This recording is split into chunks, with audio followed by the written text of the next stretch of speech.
exactly put this. ठीक है When अब। we're trying to, put our attention, bring our attention to our sensations, that's part of a body scan exercise. तो वो mindfulness भी आ जाती है दैट्स ग्रेट। इसलिए। ये हम लोग रिलैक्सेशन एक्सरसाइजेस में भी करवाते हैं, ठीक है। और हमको अवेयरनेस करवाने के लिए क्लाइंट्स मोस्टली जो स्ट्रेस में होते हैं वो अपने पास्ट में है या अपने फ्यूचर में है, ठीक है। और वो प्रेजेंट में नहीं होते, तो वहां पे सेल्फ अवेयरनेस क्लाइंट को नहीं होती है, ठीक है। उस चीज के करने के लिए some people are easily offended and they become easily trigger as well. तो laugh learning to laugh at your self, you have to understand your float everyone is and return makes you humble. Okay, ठीक है। Okay जी, अभी जब आप body scan करते हो आप उनको पूरी एक बॉडी स्कैन करवाते हो। अब आप यहाँ पे रिलैक्स हैं, अब आप अपनी इस चीज को फील कर रहे हैं, अब अपनी बॉडी के हर पार्ट को उनको स्कैन करवाते हो। बॉडी स्कैनिंग में आप बोलते हैं कि आपको पेन है, ये पेन रिलीज हो रही है, ये यहाँ पे आप इस तरफ जा रहे हैं, तो पूरी बॉडी को स्कैन करवा रहे होते हैं, ठीक है। तो आप उसको रिलैक्सेशन में भी यूटिलाइज करके क्लाइंट को अवेयरनेस दिलवा सकते हैं ताकि वो माइंडफुल हो, प्रेजेंट मोमेंट में आए और वो उस चीज को अपनी जो किसी भी रेलिवेंट फियर है उससे निकल के रियलिटी में आए, ठीक है। तो ये बहुत अच्छी चीज है, आपने ऐड इन किया, ये दैट्स ग्रेट। बाकी सबने भी अच्छे से बताया। ओके नाउ अब हम अपने लेक्चर की तरफ चलते हैं। रिकॉर्डिंग स्टार्ट हो गई है, मैं स्लाइड्स पर शेयर कर रही हूँ, आप लोग मुझे बता दीजिएगा। ओके, ठीक है। स्लाइड्स शो हो रही हैं आप लोगों को, मूव भी हो रही हैं कि नहीं? स्लाइड्स शो हो रही हैं?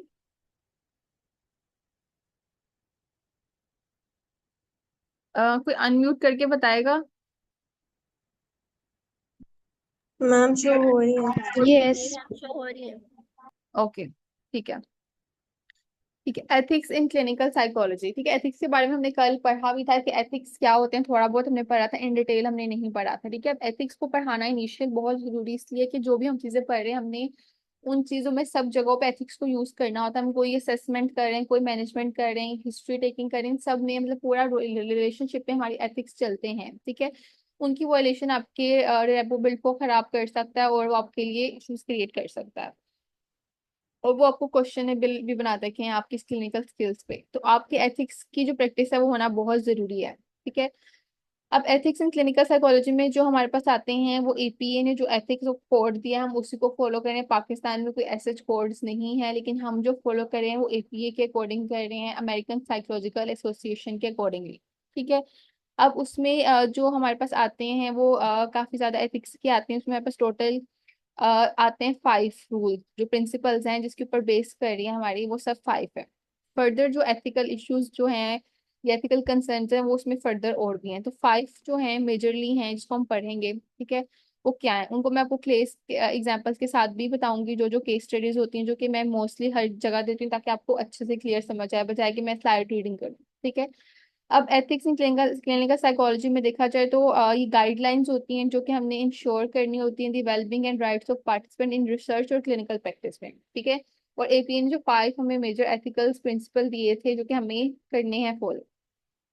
बेनिफिसेंस एंड नॉन बेनिफिसेंस, मतलब कि हमारे जो क्लाइंट की प्रैक्टिस होती है जिसमें हम कर रहे होते हैं, हम लोगों ने क्लाइंट को जो है ज्यादा से ज्यादा बेनिफिट देना है, और जो भी हम उसके साथ कोड ऑफ कंडक्ट यूज करें उसमें उसको मिनिमम हद तक नुकसान हो, ठीक है। अब इसको आप किस तरह से देख सकते हो, अगर आप क्लाइंट के साथ कोई मैनेजमेंट प्लान कर रहे हो, कोई थेरेपी प्लान कर रहे हो, इसमें आप लोग मुझे बताओ कहाँ से आपको लगता है कि अगर आप क्लाइंट के साथ मैनेज कर रहे हो तो उसको कोई नुकसान हो सकता है? ये आप लोग मुझे आंसर करेंगे जरा। अनम्यूट करके कोई बोलना चाहे वो बोल सकता है, और कोई पार्टिसिपेट करना चाहे वो जो है वो टेक्स्ट भी कर सकता है।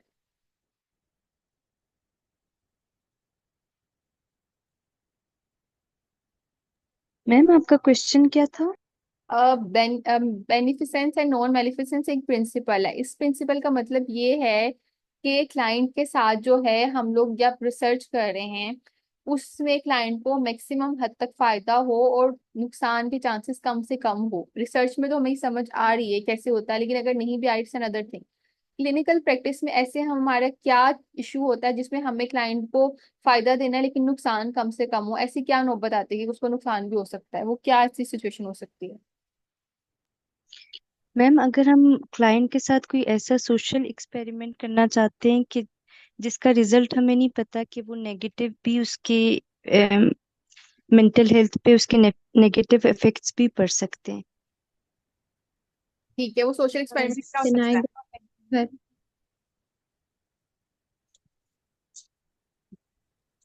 मैम मे बी हमारे कोई ऐसे क्वेश्चंस हो जो क्लाइंट के थॉट प्रोसेस के ऊपर जिसका नेगेटिव इम्पैक्ट हो, वेरी गुड, शायद ये चीज हो सकती है।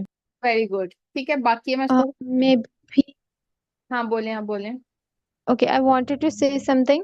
जैसे फॉर एग्जांपल जैसे क्लाइंट फॉर एग्जांपल सुसाइडल है, ठीक है, और हमें ये देखना है कि क्लाइंट को अब अगर हमने उसकी फैमिली को इन्फॉर्म करना है ऐसा कुछ, तो we have to make sure that the client is not, मतलब क्लाइंट को हार्म से भी बचाना है, लेकिन क्लाइंट का ट्रस्ट भी उस तरह से ब्रेक नहीं होना चाहिए। तो हम्म उस सिचुएशन में भी, सुसाइडल केसेस में भी, we have to uphold these principles. ठीक है, अभी जैसे पहले, अभी आपसे पहले मानूर, आपसे पहले, अभी मारूफ से पहले किसी ने बताया है कि उससे पहले भी, मतलब जो भी आप लोग बता रहे हो बहुत अच्छे से बता रहे हो, मतलब आप उसको समझ पा रहे हैं।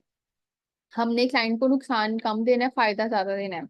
अब जैसे बात हो रही है कि अब अगर जैसे अभी सुसाइड अटेम्प्ट की बात करें, हम लोग क्या करते हैं क्लाइंट के लिए ना, वो करते हैं, अगर सुसाइडल वाला है ना तो हम ना उससे नंबर लेते हैं कि आप अगर कोई ऐसा नंबर दें कि इन केस ऐसा कोई इशू हो तो हम उनके साथ कांटेक्ट उनको कर सकें, क्योंकि सुसाइड वाले तो अपने भी अपने लिए एतबारेबल नहीं कर सकते, ट्रस्टेबल नहीं होते, अपने लिए भी नहीं होते, ठीक है। तो वहां पे आपको जरूरत पड़ती है और आपको वो इन फोर्स में आप ब्रीच नहीं कर रहे हो चीज को, उसकी बेहतरी के लिए आप कर रहे हो, ठीक है। तो यहाँ पे उसको कहीं नुकसान फील भी हो रहा है, उसकी बेहतरी के लिए आप कर रहे हो, ठीक है। इस सिनेरियो के अलावा, जैसे अभी एक पार्टिसिपेंट ने कहा कि ऐसे सवाल करना जो कि क्लाइंट को उसके थॉट प्रोसेस पे असर डाल सकता है, ये बहुत इंपॉर्टेंट बात है। जैसे मेरे पास एक क्लाइंट आई, तो उनको डिप्रेशन की पेशेंट है, वो ईद के तीसरे दिन मुझे कॉल कर रही है, उनकी मदर दूसरे दिन, क्योंकि वो रेफरेंस से कोई कांटेक्ट वगैरह उनके पास था मेरा, तो उन्होंने कहा कि मेरी बेटी को मैं लेके आना चाहती हूँ, वो बहुत रो रही है, तो मैं आज ही रही हूँ। मैंने कहा आज तो ईद का दिन है, तो अब मैं खुद भी तब वो थी नहीं, बेहतर नहीं थी, तो मैंने कहा नहीं आप उनको कल ले आए। अब वो 4 डे आई गेस ईद की आई हैं, 5th डे आई हैं। वो रोती भी आई, रोती भी नहीं, मतलब बहुत डाउन थी, फिर हंसती भी गई हैं, फिर आज बहुत रिकवर करी हैं बहुत जल्दी से। साइकेट्रिस्ट के पास भी चली गई, साइकेट्रिस्ट से मेडिसिन ले रही थी, उस टाइम पहले ही ले रही थी मेरे आने से पहले, लेकिन फर्क नहीं पड़ा था। सेशन से बेहतर होना शुरू, एकदम से ना उन साइकेट्रिस्ट ने कहा कि आप मेरी ना, उन्होंने बताया ना था कि मैं पर्सनली साइकोलॉजिस्ट से सेशंस ले रही हूँ, हालांकि उनके साइकेट्रिस्ट ने कहा था अभी आपने सेशंस नहीं लेने, पर उन्होंने लेना शुरू कर दिए बताए बगैर। अब उन्होंने, उनको नहीं पता था सेशंस ले रही है, अब उन्होंने मेरे आने से पहले साइकेट्रिस्ट को विजिट करना था, साइकेट्रिस्ट ने कहा आप इधर बैठे हैं, आप इनके साथ भी सेशन कर लें, जो मेरी साइकोलॉजिस्ट है। उन्होंने उनसे ऐसी बातें की, ऐसे क्वेश्चनिंग्स क्या की, मतलब ऐसे उन्होंने उनके साथ बातें की कि वो मेरे पास जब आई वो फुल रोती भी आई, और वो कमरे में भी रो रही थी, और उनकी मदर की इन्होंने पता नहीं मेरी बेटी को क्या कर दी है, मैं तो यहाँ पे कभी ना लेके जाऊँ। खैर मेरे पास ओके ओके गई, उसके बाद वो रिकवर भी हो गई। पर अब जब मैंने आइडेंटिफाई किया, उन्होंने मुझे बताया कि उन्होंने क्लाइंट को क्या कहा, आपकी शादी नहीं हुई इसलिए आपके साथ, पहले सेशन में आप क्लाइंट के साथ कैसे कर सकते हो कि आप उसकी हिस्ट्री ले रहे हो, उसको बता रहे हो, आपकी शादी नहीं हुई है, आपके साथ ये कि आपने अपने लिए एक दीवार खड़ी की, आप इंट्रोवर्ट हैं, आपने अपने बहन भाई के साथ भी ऐसे किया, आपकी तो पेरेंटिंग भी ठीक नहीं हुई हुई, आपके साथ ये हुआ, आप उस पर बम्बारमेंट कर रहे हो, ये इस तरह से था जैसे आप किसी की सर्जरी कर रहे हो और आप उसको हर तरफ से चीर फाड़ कर दो, और अब आपको बंद भी करना नहीं आ रहा, ठीक है। ऐसे ही हम इमोशनल सर्जरी करते हैं एज अ क्लिनिकल साइकोलॉजिस्ट और एज अ साइकोलॉजिस्ट, कि हम क्लाइंट की सर्जरी कर रहे होते हैं, उसको रिपेयर कर रहे होते हैं, उसको हील कर रहे होते हैं, लेकिन एहतियात से कर रहे होते हैं कि उसको डैमेज ना हो, ठीक है। तो उसमें बेनिफिसेंस होना चाहिए, नॉन बेनिफिसेंस नहीं होना चाहिए, ज्यादा से ज्यादा उसको बेनिफिट होना चाहिए।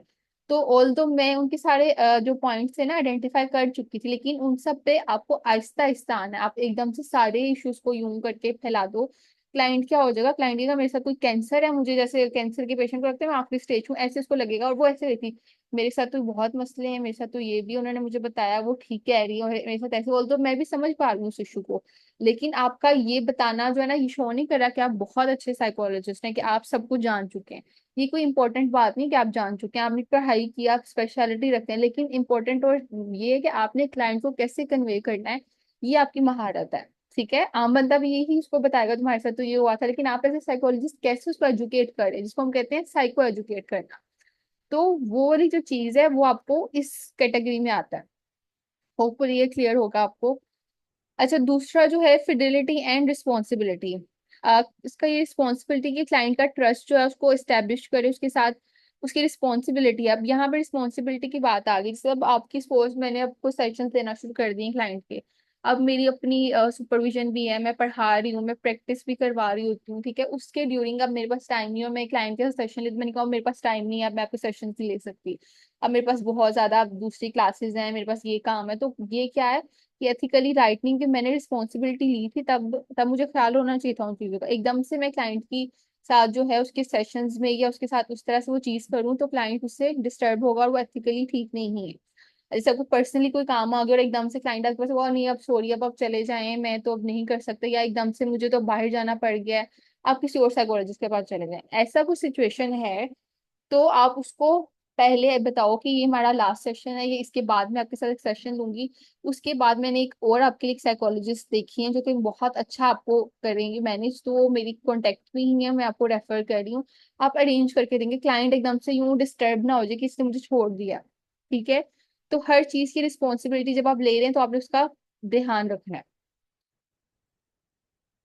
उसके बाद आता है इंटीग्रिटी के, आपने जो भी चीज कर रहे हैं उसमें ऑनेस्टी होनी चाहिए, सच होना चाहिए, उसके साथ आपकी प्रैक्टिस में उसमें झूठ नहीं होना चाहिए, एक्सप्लॉयटेशन नहीं होनी चाहिए, कोई फ्रॉड नहीं होना चाहिए। जैसे आप उसको कोई असेसमेंट कर रहे हैं तो आपके मैं आपसे इतने पैसे चार्ज करूंगा या करूंगी, और आप असेसमेंट कोई कर नहीं रहे और उसको बस झूठे रिजल्ट्स बना के दे दिए, ठीक है। और आपने असेसमेंट प्रॉपरली की भी नहीं और आपने कहा ये रिजल्ट है, आप इतना इतने में फॉल कर रहे हैं। अब क्लाइंट डिस्टर्ब हो जाए, जी मेरे साथ इतना मैं स्कोर कर रहा हूँ, मुझे इतना डिप्रेशन है, आपको असेसमेंट भी प्रॉपरली नहीं आती, आपको नहीं आता था, तो वो सारी इशू कर सकता है क्लाइंट के लिए, ठीक है। तो आपने जो भी क्लाइंट को बताना है या आपने कोई फी बतानी है, जैसे कुछ लोग आप पैकेजेस शो करते हैं, आपको 20 सेशन लगेंगे आपके और इतने पैसे होंगे, आपके 10 सेशन होंगे, आपने 50,000 देने हैं या आपने 40,000 देने हैं, आपने 20,000 देने हैं, तो आप इतने देंगे तो आपके सेशन इतने होंगे। क्लाइंट को 2 सेशंस की जरूरत है, क्लाइंट को 4 सेशंस की जरूरत है, आप उसे 20 20 सेशंस पे लेके जा रहे हो, 10 10 सेशंस पे लेके जा रहे हो, तो वो क्या है, इंटीग्रिटी शो नहीं कर रही आपकी अपने प्रोफेशन के साथ। आपने उसके साथ डिसेप्टिव नहीं होना, झूठ नहीं बोलना, और लॉयल्टी के साथ उसको वो चीजें कन्वे करनी है, ठीक है। अब अभी हमने इसको डिस्कस किया है, ठीक है, कि आपकी जो है आप जो भी बता रहे हैं वो ठीक और सच होना चाहिए, उसमें झूठ नहीं होना चाहिए, ठीक है।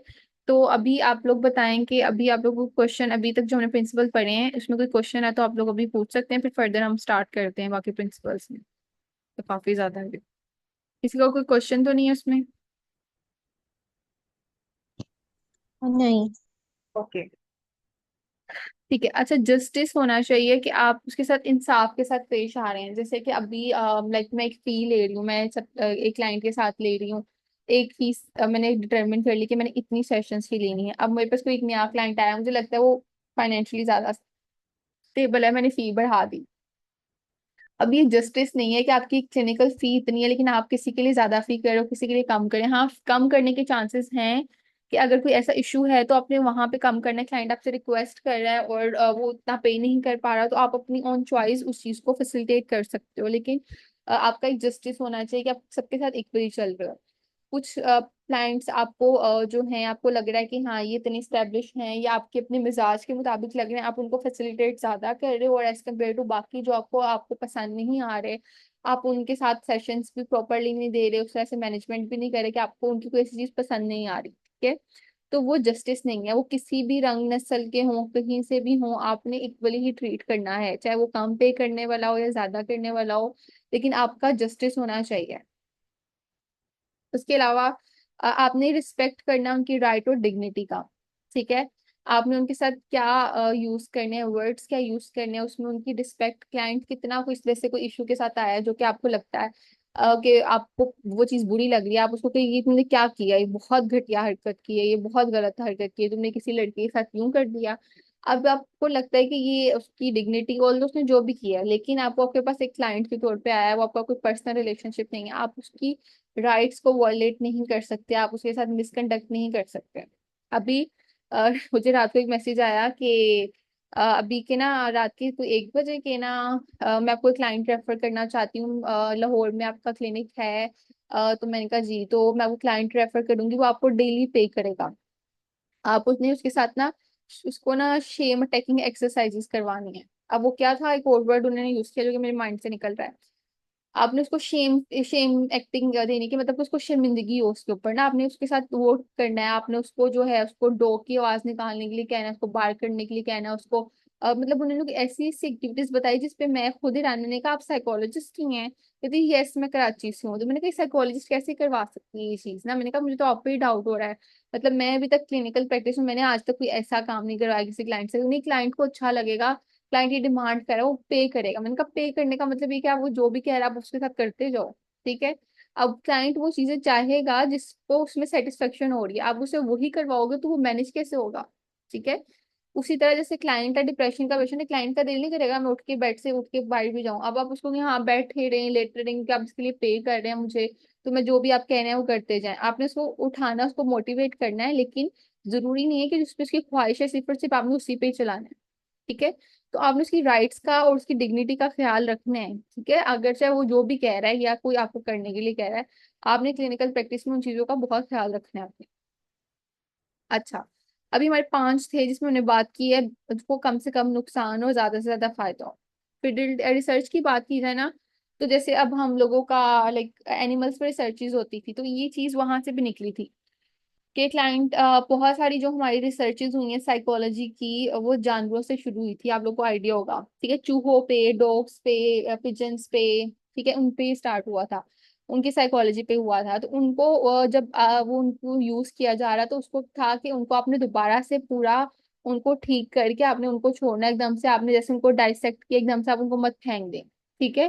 तो आपने उनको प्रॉपरली जो है उनको अगेन ठीक से आपने जो है ना उनको अगर वापस भेजना उनकी जिंदगी में या दोबारा उनकी जगह पे, तो आपने उनको ठीक से भेजना है। और अभी किसी ने पूछा था रेली, हाँ जी रेली, यही मुझे रात को उनसे कहा, तो मैं खुद उस चीज पे मुझे भी बहुत अजीब लगा, लेकिन यहाँ पे प्रैक्टिसेस मेल प्रैक्टिसेस अनफॉर्चुनेटली हो रही हैं कि पे के नाम पे जो भी हमें पैसे दे रहा है सिर्फ और सिर्फ हमारे सेशन चलते जाएं, हमारी इनकम बनती जाए। तो अब जो मर्जी आप ऐसे क्लाइंट्स लेने से भी गुरेज करो, मतलब कि मैं तो कभी ऐसा कोई क्लाइंट नहीं लेती है जो ऐसी कोई डिमांड भी हमारे साथ यही करें, हमारे साथ ये होना चाहिए। मैं बोलती हूँ कि आप साइकोलॉजिस्ट हैं, आप मुझे, मैं साइकोलॉजिस्ट आपको मुझे नहीं बताना कि मुझे क्या करना है, मतलब मैं अपनी फील्ड में प्रोफेशनल हूँ, मुझे आपको नहीं बताना कि, या क्लाइंट है मुझे नहीं बताना कि आप मेरे पास ये थेरेपी मेरे पे करें तो ज्यादा सूटेबल है। अगर आपको इतना ही शौक है, आपको इतना ही पता है कि आप ये थेरेपी इफेक्टिव है, तो घर बैठ के आप खुद क्यों नहीं कर रहे वो चीज, ठीक है। आपको नहीं पता कि आपके लिए क्या चीज है, आपने नेट से खोल के पढ़ लिया या कुछ भी कर लिया, आप कह रहे हो कि हमें प्लेयरेबल लगेगा कि हमें ये चीज की जाएगी, तो वो करवाएं, चाहे वो क्लाइंट हो चाहे कोई और पर्सन आपको के, वो जज नहीं कर सकता, हमने आइडेंटिफाई करना है, हमने पूरा सेस करना है, फिर ही हम उसको उस पे कर सकते हैं, ठीक है। अच्छा, दूसरा फिdelity एंड रिस्पॉन्सिबिलिटी की बात की थी, इंटीग्रिटी होनी चाहिए कि आप उसके ऑनेस्ट हो, उसके बाद आपने इंसाफ के साथ चलना है, और फिर आपने उनकी राइट्स का और डिग्निटी का ख्याल रखना है। अब इसमें क्या क्या इश्यूज आ रहे होते हैं अगर हम देखें, अगर हमने उनको करना है, लेकिन अगेन आ रहे होते हैं एथिकली, और वो बहुत ज्यादा इश्यूज भी आ रहे होते हैं, लोग उसको ठीक नहीं कर पा रहे होते हैं। अब उसमें इन्फॉर्म कंसेंट आता है जिसमें आप कहते हो कि आप बता रहे होते हैं कि आपने जो भी कर रहे हो उसमें रिस्क उसके बेनिफिट्स आप उसमें विड्रॉ कर सकते हो, आपने सब क्लाइंट को बताना है कि आपकी सेशन है आपको इतने रिक्वायर्ड है, लेकिन आप कहीं कंफर्टेबल नहीं है तो आप विड्रॉ कर सकते हैं। और क्लाइंट कर भी लेते हैं, उनको इन्फॉर्म कंसेंट की जरूरत नहीं होती, जब वो कंफर्टेबल है वो निकल जाते हैं इजीली खुद ही। ये रिसर्चेज में ज्यादा चीज होती है, प्रैक्टिकली मुझे नहीं लगता कि क्लाइंट को आपको बताना पड़े, आप जब चाहे विड्रॉ कर सकते हो, क्लाइंट ऑलरेडी विड्रॉ करने के लिए कभी भी विड्रॉ करते थे किसी भी रीजन की वजह से। तो ये चीज प्रैक्टिस हो रही है कि वो पहले ही पैकेज ले लेते हैं, तो फिर क्लाइंट के लिए वो इशू हो जाता है विड्रॉ करना, ठीक है। तो कहीं ना कहीं मुझे लगता है एथिकली वो एक वायलेशन भी है कि क्लाइंट अगर वो सेटिस्फाई नहीं है तो वो कैसे विड्रॉ करेगा, हम लोग मुझे बताओ, ठीक है। तो अगर अभी ये चीज प्रैक्टिस हो रही है, ऑल तो मैंने भी सोचा था मैं इसको करूंगी, लेकिन मुझे वो चीज होता है कि अगर क्लाइंट सेटिस्फाई नहीं है सेशन से, अब वो बैक ऑफ भी करना चाह रहा है, तो वो एक पैकेज लेके फंस गया ना फिर, तो वो फिर स्टक हो गया, क्लाइंट थेरेपी से सेटिस्फाई नहीं है, सेशन से सेटिस्फाई नहीं है, तो फिर उसके लिए वो चीज इशू करेगी और उससे आपका रिलेशनशिप भी डिस्टर्ब होगा। कॉन्फिडेंशियलिटी, क्लाइंट की जो प्राइवेसी है वो आपने मेंटेन करनी होती है ड्यूरिंग सेशन और रिसर्च के दरमियान, कि आप उसको डिस्क्लोज नहीं करें उसकी परमिशन के बगैर, और एक्सेप्ट इन स्पेसिफिक सर्कमस्टेंसेस, कोई ऐसी सर्कमस्टेंस कोई हो वहां पे आप कर सकते हो, लेकिन आपने मोस्टली उसकी उस चीज को कॉन्फिडेंशियल रखना है। जैसे अभी मैं आप लोगों से बात करूं तो अभी आप लोगों की लाइक मैं भी सेशंस करवा रही हूँ कि मैं क्लाइंट की आपको ऑब्जर्वेशन करवाऊंगी, ठीक है, आप शेडोइंग भी करवा रहे होते हैं, ठीक है। आप क्लाइंट को आप डायरेक्टली नहीं ऑब्जर्व करें, आप सिर्फ और सिर्फ वर्बैटिम सुन रहे हो क्लाइंट के, या मेरे सेशन को मोड को सुन रहे हो, उसकी रिकॉर्डिंग्स नहीं आपको मिल रही होती, ठीक है, सिर्फ और सिर्फ लिमिटेड टाइम के लिए आप ऑब्जर्व करो, उसके बाद आप उससे निकल जाते हो, ठीक है। उसके बाद जैसे अभी मैं उसको जूम पे भी कर सकती हूँ किसी तरीके से, लेकिन मैं उसको सिर्फ और सिर्फ एक मीटिंग लिंक पे रखती हूँ कि आप लोग सुन लें, आपको आपकी लर्निंग पॉइंट ऑफ व्यू से हो जाए, क्लाइंट के लिए डिस्टर्बिंग ना हो, एज कम्पेयर टू बिल्कुल डायरेक्ट शेडोइंग जो क्लाइंट के लिए डिस्टर्बिंग हो सकती है समहाउ, लेकिन इनडायरेक्टली क्लाइंट को नहीं पता उस चीज के लिए और वो चीज उसको प्रॉब्लम नहीं करी। और ऑल्दो आप प्रोफेशनल्स भी हैं, ठीक है, आप लोग एक आम लोग नहीं है, मैं कोई फ्रेंड सर्कल में वो चीज नहीं सुना रही, मैं किसी घर में नहीं सुना रही उस चीज को, उसमें क्लाइंट का नेम या उसकी पर्सनल आइडेंटिफिकेशन नहीं जा रही, तो आप सिर्फ और सिर्फ टेक्निक्स को देख रहे हैं, मोड को देख रहे हैं, तो उस चीज को हम करें ताकि बेनिफिट अब जो है हमारा, और लेकिन क्लाइंट को उसका नुकसान ना हो इन फ्यूचर भी और प्रेजेंट में। उसके अलावा आप जैसे सपोज कोई रिकॉर्डिंग्स होती हैं और रिकॉर्डिंग्स जो है वो शेयर कर दे कोई, तो वो चीज़ उसके लिए प्रॉब्लम बन सकती है। तो वो लाइव रिकॉर्डिंग करने का एक रीज़न ये भी है कि लाइव आप उसको सुने। अब इसका रीज़न जो था, जैसे अब वो चीज़ मुझे होती भी है कि ये चीज़ प्रॉब्लमेटिक ना हो, लेकिन जब हम रिपोर्ट्स देखते हैं, मेरे पास एक अभी आती है इंटर्नशिप करने ना एक लड़की, स्टूडेंट है इंटर्नी, वो आई है लाइक यूके से पढ़ के आई है और उन्होंने मास्टर्स यूके से किया और मेरे पास इंटर्नशिप कर रही है। उन्होंने बताया कि जब तक मैंने आपकी इंटर्नशिप नहीं देखी थी ना, तो मुझे लग रहा था मेरी डिग्री वेस्ट हो गई है। क्यों? क्योंकि वहां पे कहती मैं मास्टर्स करके आई हूँ, लेकिन मुझे वहां पे कोई एक्सपोजर नहीं हुआ, मेरा जीरो एक्सपोजर रहा है, हमें बस पढ़ाया गया। और कहती जो मैंने आपकी क्लासेस ली है वैसी मैंने नहीं क्लासेस ली, इवन वहां पे भी और यहाँ पे भी एफसी से उन्होंने पढ़ा हुआ है। तो कहती है कि उन्होंने, कहती मेरा इंटरेस्ट भी डेवलप हुआ, लेकिन वहां पे कोई भी आपका जो है ना वो नहीं है, लाइक एक्सपोजर दूर दूर तक नहीं है, कॉन्फिडेंशियलिटी हमारी क्लाइंट की खराब होगी।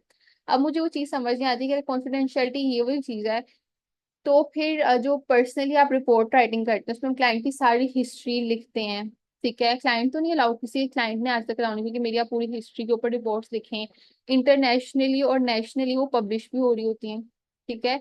तो वहां पे भी तो कॉन्फिडेंशियलिटी का इशू नहीं आता, लेकिन वहां पे एक पर्सनल आइडेंटिफिकेशन नहीं आ रही होती, ठीक है। उस वजह से फिर मैंने उस चीज को यूटिलाइज करते हुए उस चीज को किया कि हाँ हम इसको इस तरह से भी शेडोइंग कर सकते हैं, जो कि अभी नहीं मुझे लगता है कोई चीज को प्रैक्टिस कर रहा होगा अभी। अच्छा, अभी फर्दर जो कॉन्फिडेंशियलिटी के लिहाज से फिर रिस्पेक्ट फॉर पार्टिसिपेंट्स, कि वो आपकी रिस्पेक्ट होनी चाहिए, ये चीज हमने पहले पढ़ ली है। डिसेप्शन, अगर कोई डिसेप्शन यूज कर रहे हो तो आप उसको ट्राई करो कि वो लॉन्ग लास्टिंग हार्म ना दे क्लाइंट को, सबसे इंपॉर्टेंट ये है कि डिसेप्शन इन अ सेंस कहीं आपको जरूरत पड़ रही है तो वो जस्टिफाइड होनी चाहिए और उससे कोई ना कोई लॉन्ग लास्टिंग उसको पार्टिसिपेंट को कोई नुकसान नहीं होना चाहिए। अवॉइडिंग हार्म, आप क्लाइंट को जो भी कर रहे हैं, अब हार्म क्या हो सकता है, फिजिकल नहीं खाली होता, इमोशनल भी होता है, कि क्लाइंट को उससे हार्म नहीं हो। सपोज क्लाइंट के साथ आपने कोई ऐसी टेक्निक यूज की जैसे EMDR, आप लोग को आइडिया अगर हो, हम क्लाइंट के लिए करते हैं जो कि लाइक क्लाइंट्स जो कि किसी ट्रॉमा से गुजरे होते हैं, PTSD के पेशेंट्स होते हैं या जो कि ट्रॉमा से गुजरे होते हैं, उनके साथ हम एक थेरेपी यूज करते हैं, उसको हम EMDR कहते हैं। अब उसमें हम एक्सपोजर करवा रहे होते हैं क्लाइंट को उसके ट्रॉमा का, अब वो उसके लिए बहुत हार्मिंग हो सकता है, लेकिन अगर आप उसको प्रॉपरली नहीं करेंगे तो वो बहुत प्रॉब्लमेटिक हो सकता है क्लाइंट के लिए, कि आप उस चीज को अगेन एक्सपोजर करवा रहे हैं। आपने उसके साथ उसको रिलैक्सेशन करवानी है ताकि क्लाइंट को उसका हार्म ना हो, ठीक है। कॉम्पिटेंस, अब जो भी चीज आप करवा रहे हैं उसमें आपकी काबिलियत को हम कहते हैं आम अल्फाज में कि इसमें काबिलियत होनी चाहिए। सपोज मैं CBT करवा रही हूँ और CBT मुझे खुद से नहीं आ रही, तो क्या है मतलब कि क्लाइंट उस चीज में उसके लिए वो एक एथिकली चीज नहीं है। या मैं कोई भी टेक्निक करवा रही हूँ MDR और मुझे खुद नहीं आती और मैं एकदम से शुरू कर दूं क्लाइंट के साथ, तो वो एथिकली चीज नहीं, ठीक है। अभी अगर बात करूँ तो जैसे इसमें कॉम्पिटेंस की बात करूँ तो मुझे मेरी एडल्ट में जो कॉम्पिटेंस है वो मुझे अपनी स्पेशल नीड्स के बच्चे हैं उनके साथ उतनी फील नहीं होती। मैं ट्राई करती हूँ कि मैं क्लाइंट्स बहुत सिवियरिटी के साथ जो इशूज हैं वो नहीं लूँ। हाँ, एडल्ट में हो तो मैं ले लेती हूँ, लेकिन चाइल्ड में मुझे फील होता है कि कॉम्पिटेंसी उस तरह से नहीं फील होती, तो मैं हर एक क्लाइंट नहीं ले लेती, तो मैं उनको रेफर कर देती हूँ या उसमें उनको मेडिसिन के पॉइंट ऑफ व्यू से गाइड कर देती हूँ कि आप इन डॉक्टर से कर लें, लेकिन जहां आपको कॉम्पिटेंस फील्ड हो आप उस चीज की तरफ जाएं। कॉन्फ्लिक्ट ऑफ इंटरेस्ट, अच्छा, that could compromise professional judgement in research of therapeutic relationship.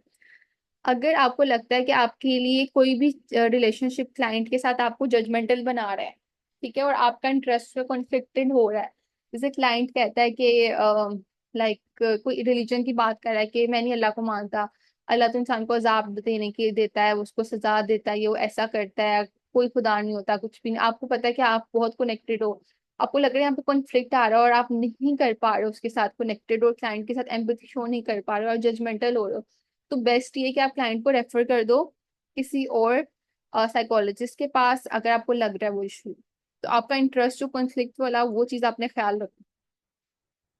Cultural sensitivity की जैसे हमने बात की थी ऑलरेडी कि कल्चरल सेंसिटिविटी आपकी जो है वो बहुत इंपॉर्टेंट है। अगर वो चीज आप ख्याल नहीं करे क्लाइंट के साथ तो वो प्रॉब्लम करेगी। आपने कल्चरल बैरियर्स को ध्यान रखते हुए आपने अपनी रिलेशनशिप में उसको जो है प्रैक्टिस में रखना है। ड्यूअल रिलेशनशिप, अच्छा ये बहुत इंपॉर्टेंट है और इसका मैंने पहले भी एक असाइनमेंट भी अगस्त दी थी। लाइक इसमें होता है कि हमारे जैसे कोई फ्रेंड्स होते हैं और हमें वो कहते हैं चलो जी मेरा सेशन लो, हमसे कहते हैं हम तुम्हारा सेशन नहीं ले सकेंगे। इवन हमारे घर में ये सबको ताना भी पड़ता होगा कैसे साइकोलॉजिस्ट हो, घर वाले तो ठीक किए नहीं तुमने, ठीक है। या फिर आपको कही जाएगा रिलेटिव्स में ही मेरी थेरेपी तो कर दो। इवन मेरी कजन आए तो उन्होंने मुझे कहा कि मेरा मुझे भी ना वो करवाओ, जिससे वो रिलैक्स करते हैं, वो ऐसे यूं चले जाते हैं और वो ऐसा होता है। तो वो स्पेशली आए, मैंने कहा मैं आपकी नहीं कर सकती, आप उस फ्लो में नहीं आएंगे, मैं भी उस फ्लो में नहीं आऊंगी, ठीक है। वो मेरे कजन है प्रॉपरली और वो हमसे बड़े भी थे और वो एक अलग आपका रिलेशनशिप है। थेरेपिस्ट, एज अ थेरेपिस्ट हम एक लीडिंग रोल में होते हैं, हम कमांड दे रहे होते हैं, हम इंस्ट्रक्शन दे रहे होते हैं। तो वो चीज एक डिफरेंट है, तो वहां पे आपका ड्यूअल रिलेशनशिप नहीं हो सकता क्योंकि वो एक इफेक्टिवनेस आएगी नहीं। उसके पीछे रीजन है कि आप ऑलरेडी इतना कुछ जानते होंगे पीछे से और आप वहां पे जजमेंटल हो जाएंगे। लेकिन सेशंस में हम जजमेंटल हो नहीं पाते क्योंकि हमें आगे पीछे का कुछ पता नहीं होता। तो क्लाइंट जो बता रहा होता है हम उसको सुन रहे होते हैं, समझ रहे होते हैं, उसी पे रिस्पॉन्ड कर रहे होते हैं। तो आपका ड्यूअल रिलेशनशिप मतलब कि मल्टीपल रिलेशनशिप नहीं होना चाहिए। अगर आपका एक थेरेपी का रिलेशन बन गया तो आप उसे कोई फ्रेंड नहीं बना सकते, फ्रेंड को आप थेरेपिस्ट नहीं बना सकते। तो मल्टीपल रिलेशनशिप आपका नहीं होना चाहिए। ये बहुत एक इंपॉर्टेंट चीज है जो कि आप लोगों को ना बड़ा इश्यू भी करेगी कल को, और ये चीज आपके प्रैक्टिस में आएगी। रिसर्च इंटीग्रिटी, आपकी जो रिसर्च है वो जो भी आप कर रहे हैं क्लाइंट के लिए या वैसे भी कर रहे हैं, इसकी फाइंडिंग्स जो हो वो ठीक होनी चाहिए। जैसे आपने कोई असेसमेंट किया है, आप अपनी तरफ से स्कोर निकाल के करते हैं, आपको समझ नहीं आया जी हाँ जी आप इतनी स्वेटी में फॉल करें, जो कि हो रहा होगा इस टाइम पे। तो आपने जो भी फाइंडिंग्स बतानी है असेसमेंट की, मैनेजमेंट की, वो ठीक बिल्कुल एक्यूरेट होनी चाहिए, ठीक है। तो ये हमने सारे कंसर्न्स पढ़े हैं, उससे रेलेवेंट जो भी थे कॉन्फ्लिक्ट थे, उसके एथिकल इश्यूज थे, वो भी मैंने आपके साथ शेयर किए हैं। अभी आपका कोई क्वेश्चन है तो आप लोग 5 मिनट्स हैं, आप उसको पूछ सकते हैं, ठीक है। जो भी पूछना चाहता है हैंड रेस करेगा और या तो चैट में क्वेश्चन लिखेगा, ठीक है। अभी बिस्मा ने मेंशन किया, मैं उसको देखती हूँ।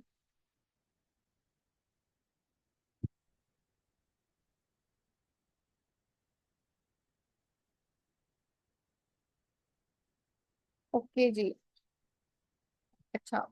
Can you give example of what a person should reply to a client who lost his mother, for example it means of empathy.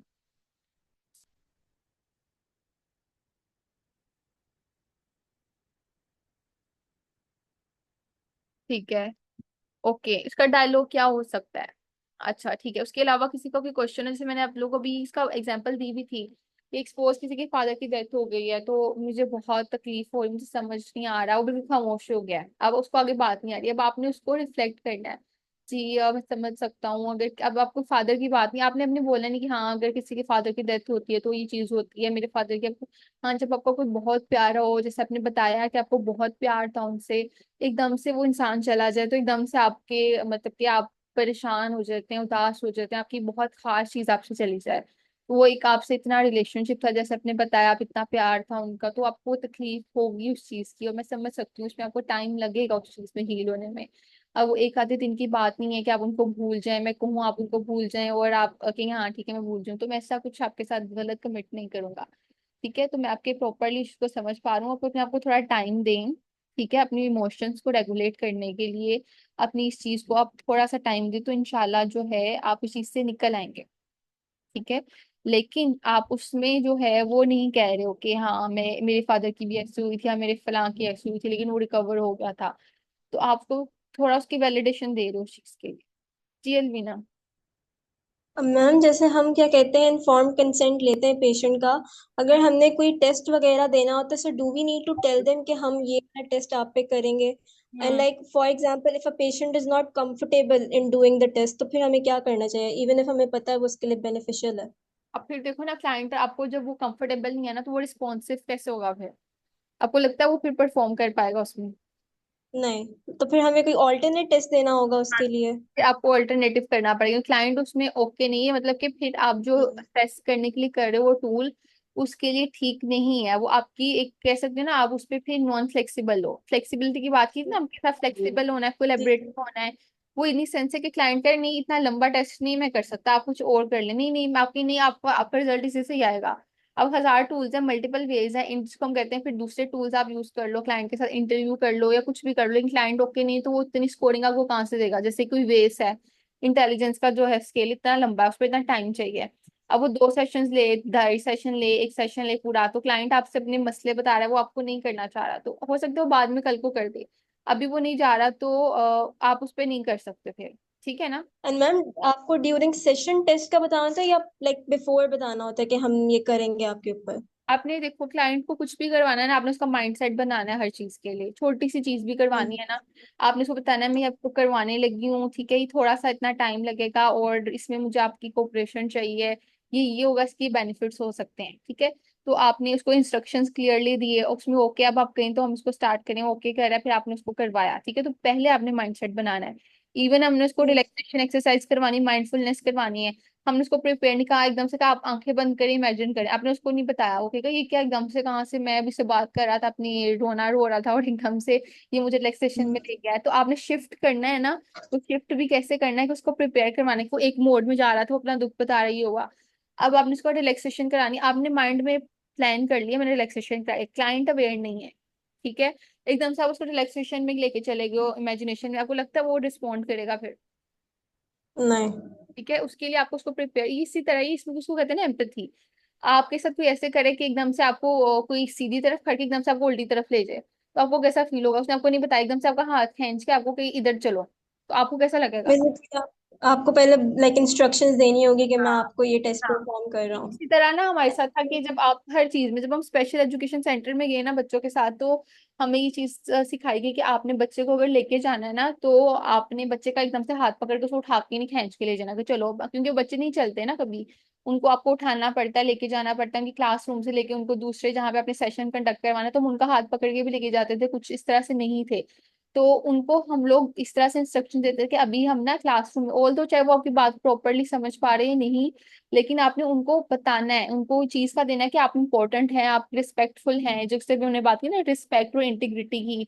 तो आपने क्लाइंट को बताया जी हम इस जगह से जगह मूव कर रहे हैं, ये चाहे बच्चा ही है, आप मेरे साथ चलो, अब हम चलते हैं, मैं आपका हाथ पकड़ूंगी और हम यहाँ से वहां तक जाएंगे, आप एकदम से क्लाइंट का हाथ पकड़ के खींच के उसको लेके चले जाओ, उसको डिसरिस्पेक्ट फील होगा। इसी तरह सेशंस के ड्यूरिंग भी एकदम से आप कहीं भी ले जाओ, उसको एकदम से शिफ्ट कर लो, क्लाइंट को लगेगा कि इसने मुझसे कुछ पूछा नहीं, कुछ बताया नहीं, अपनी ही चीजें मेरे पे थोप रहा है। तो क्या होगा फिर वहां पे आपके साथ वो म्यूचुअली चीजों को नहीं करेगा, कोलैबोरेट नहीं करेगा। और हमने बात कल की थी कि हमारा एक जो रेपो है वो क्या, कोलैबोरेटिव रिलेशनशिप, और वो तभी है जब हम उसकी रजामंदी शामिल करके उस चीज में वो करेंगे। Thank you. ओके, ठीक है, किसी का कोई क्वेश्चन नहीं है तो फिर हम इसको एंड करते हैं, ठीक है।